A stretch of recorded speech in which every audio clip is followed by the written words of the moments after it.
अगर आप यूपी से दिल्ली एनसीआर में एंट्री करते हैं तो सबसे पहले आपका सामना जो है जेपी ग्रुप की इंफ्रा परियोजना या जो प्रोजेक्ट्स है उनसे होता होगा। देखकर आपको लगता होगा कि इस कंपनी ने तो राष्ट्रीय राजधानी यानी दिल्ली एनसीआर के क्षेत्र की जो है सूरत ही बदल दी। लेकिन सफलता किसी कहानी से निकलती है भ्रष्टाचार की बात। जेपी ग्रुप के एमडी मनोज गौर को इस भ्रष्टाचार का मुखिया बताया जा रहा है और कहा तो यह भी जा रहा है कि 8 साल से इनको पकड़ने के लिए जो है धरपकड़ का जो खेल है वो भी चल रहा था। प्रवर्तन निदेशालय ने आज यानी 13 नवंबर 2025 को जेपी ग्रुप के एमडी जो हैं मनोज गौर उनको गिरफ्तार कर लिया। अब सवाल यह है कि इतने सफल प्रोजेक्ट बनाने वाले जेपी समूह के मुखिया ने ऐसा कौन सा फर्जीवाड़ा किया था जिसका खामियाजा जो है उन्हें आज तक भुगतना पड़ रहा है। तो कहानी ये है। तो नमस्कार, आप देख रहे हैं मनी 9 और मैं हूं आपके साथ विशाल शर्मा। तो सबसे पहले बड़ी खबर से कहानी की शुरुआत करते हैं। प्रवर्तन निर्देशालय यानी ईडी ने आज सुबह जेपी समूह की infra company JP Infratech limited के प्रबंध निदेशक मनोज गौर को गिरफ्तार किया। गिरफ्तारी मनी लॉन्ड्रिंग से जुड़े मामले में की गई, जो मुख्य रूप से साल 2017 में दर्ज की गई एफआईआर पर आधारित। ईडी ने जेपी इंफ्रा और जेपी एसोसिएट्स लिमिटेड से जुड़ी कंपनियां जैसे गौर सन्स, गुलशन होम्स, महागुन रियल एस्टेट के 15 ठिकानों पर छापे मारे। कार्रवाई में 1.70 करोड़ रुपए जो है कैश, अचल संपत्तियों के दस्तावेज और कुछ डिजिटल डिवाइस जो है जब्त किए गए। अब अगला सवाल आपके मन में यह आ रहा होगा कि क्या है एमडी पर आरोप जिस वजह से इनको जो है धरपकड़ कहा जा रहा था। मैं अपनी शुरुआती संबोधन में भी कह चुका हूं कि 8 साल से इनको जो है धरपकड़ करने की जो है प्रक्रिया चालू थी। तो चलिए इस कहानी को भी समझते हैं। खरीदारों को धोखा दिया गया, यह है पहला आरोप। अब इस पॉइंट को बहुत ही आसान भाषा में समझिए। जेपी ग्रुप के एमडी पर हजारों घर खरीदारों से नोएडा के जेपी विस्टाउन, जेपी ग्रीन्स जैसे प्रोजेक्ट में धोखाधड़ी करने का आरोप। जेपी ग्रुप ने इन प्रोजेक्ट्स के लिए घर खरीदारों से करीब 12,000 करोड़ रुपए जमा करा यानी डिपॉजिट करा लिया और उन्हें फ्लैट प्लॉट देने का भरोसा दिया। घर खरीदारों से यह वादा किया गया कि उन्हें 3 साल में डिलीवरी कर दी जाएगी, फ्लैट्स उनको दे दिया जाएगा, प्लॉट्स जो है उनको डेवलप करके दे दिया जाएगा। लेकिन 10 से 15 साल बीतने के बावजूद आज तक इसे डिलीवर नहीं किया गया। दूसरा आरोप क्या है? दूसरा आरोप यह है कि इन्होंने फंड का दुरुपयोग किया। अब इस बात को समझिए। जेपी समूह के एमडी ने घर खरीदारों को धोखा देकर पैसे तो जमा कराए ही, उन पैसों का खूब दुरुपयोग भी किया। होम बायर्स के पैसे को अन्य प्रोजेक्ट में जो है डाइवर्ट किया गया और कुछ पैसों का इस्तेमाल जो है व्यक्तिगत लाभ के लिए भी किया गया, यानी जो पर्सनल बेनिफिट्स है, लग्जरी बाइंग है, उसके लिए भी किया गया। जेपी एसोसिएट्स लिमिटेड के जरिए इस फंड को गौर सन्स, गुलशन होम्स, महागुन जैसी अन्य संबंधित जो कंपनियां उसमें ट्रांसफर कर दिया गया। लिहाजा जिस प्रोजेक्ट के लिए खरीदारों से पैसे लिए गए वो अटक गया।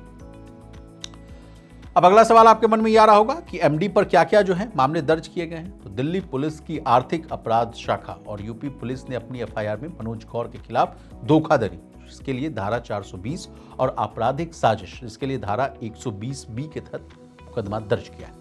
बाद में ईडी ने भी जांच में पाया कि धोखाधड़ी से कमाई इन संपत्तियों को विदेशी लेन देन जैसे थाईलैंड और सिंगापुर में जो है खूब इस्तेमाल किया गया। इसी मामले में प्रवर्तन निर्देशालय ने छापेमारी की और 1.70 करोड़ कैश के साथ और भी चीजें जब्त की। उनके खिलाफ होम बायर्स की शिकायतों के अलावा बैंक ट्रांजैक्शंस और कंपनी के रिकॉर्ड भी जो है सबूत के तौर पर मिले।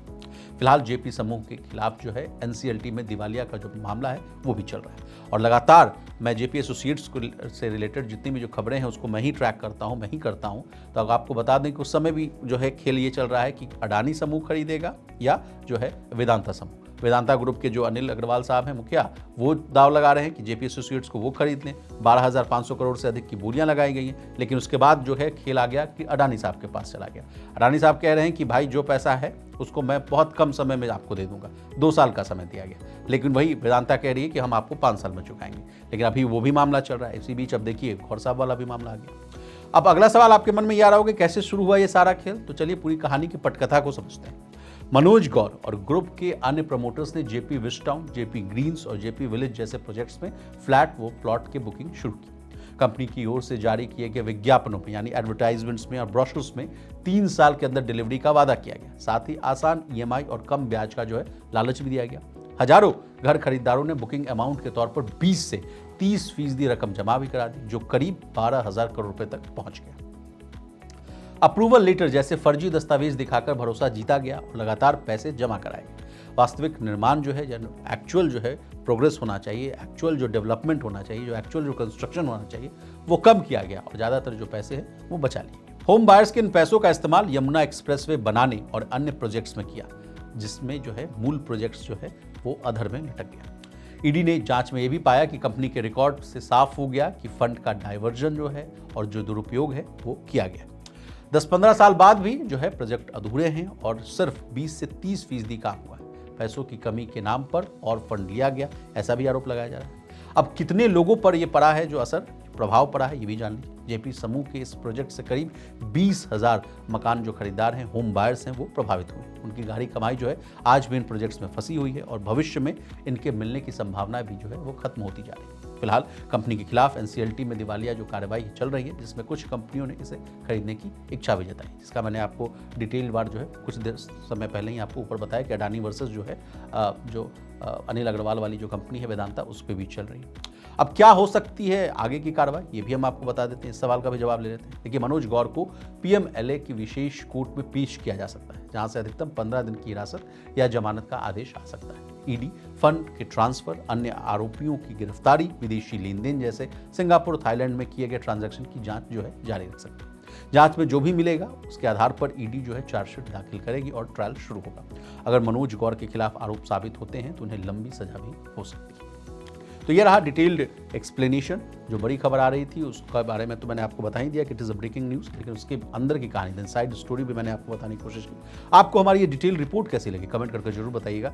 इसी तरह देश, दुनिया और बिजनेस जगत से जुड़ी तमाम ताज़ा तरीन खबरों के लिए बने रहिए हमारे साथ और देखते रहिए मनी नाइट। ग्लोबल संकेतों के दम पर कैसे खुलेंगे हमारे बाजार, क्या कह रही हैं खबरें और ब्रोकरेज रिपोर्ट्स, किन शेयरों में बनेगा पैसा, बाजार खुलने के बाद क्या खरीदें, किन शेयरों को करें पोर्टफोलियो से बाहर, कैसा रहा बाजार का दिन भर का कारोबार, कैसे तैयार करें कल के बाजार की स्ट्रैटेजी। इन सब सवालों के जवाब जानिए मेरे साथ ओपनिंग बज और क्लोजिंग बज में, इन वक्त पर सिर्फ मनी नाइन।